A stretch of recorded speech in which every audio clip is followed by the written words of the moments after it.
So I always thought of the years 2008 and 2009 to be the best years of my life, but looking back I can see that these years were the beginning of what led me to what now has been a lifelong addiction. I was a senior in high school and I thought life couldn't get any better. I had what looked to be a promising future ahead. I say this because I had proven myself in sports by breaking our school's all-time single-season rushing record in football, held that for 9 years. I broke the all-time 200-meter dash record for all private schools in the state of Mississippi, and was expected to go play Division I football in college with a 40-yard dash time of 4.3 and even sub 4.3 seconds.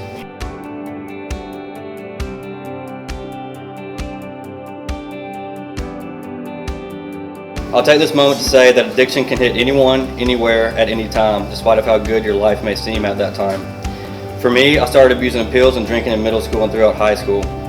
I mainly did so for fun and found that I could be fully confident when I drank. I ended up having to have 2 shoulder surgeries going into and in college due to sports. Looking back, I can see this is where my addiction really began to take off.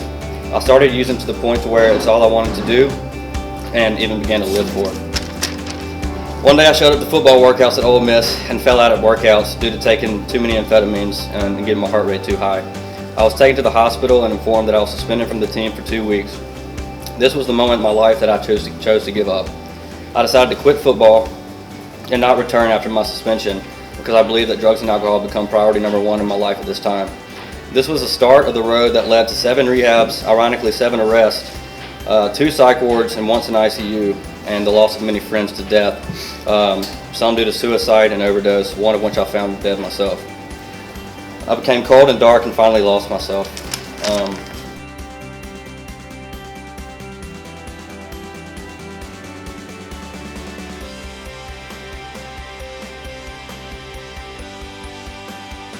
Upon arriving at Elevate, I was angry, hurt, convinced I could no longer find joy in life or be free from a racing mind of anxiety without alcohol and drugs. I hated myself most of all. While being here, I've been given the opportunity to learn how to accept where I'm at and learn to start loving myself. I've rediscovered that faith in Christ is very important to me, and I'm excited to keep building that relationship after neglecting it for so many years. Most importantly, I've learned that the years of 2008 and 2009 were actually not the best years of my life because I now have hope, optimism, and excitement for living life today in the present and appreciating every moment. I can't wait to see what God has in store for the rest of my life moving forward. Thank you, staff, for all your hard work. Thank you for the countless times I've seen you go out of your way to help others when you didn't have to. Thank you, clients, for making this experience a good one. Much love to you all.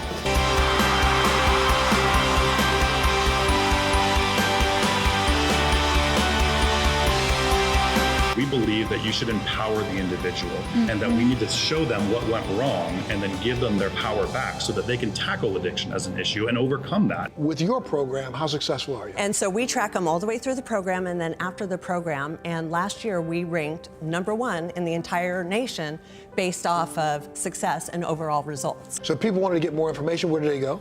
ElevateRehab.org.